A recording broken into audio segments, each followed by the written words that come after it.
All right, we're gonna do a quick cold start video here. Demonstrate the header temp right there. Compare it to the ground temp, all right?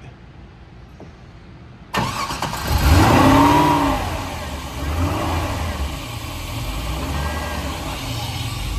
you can get a nice exhaust note.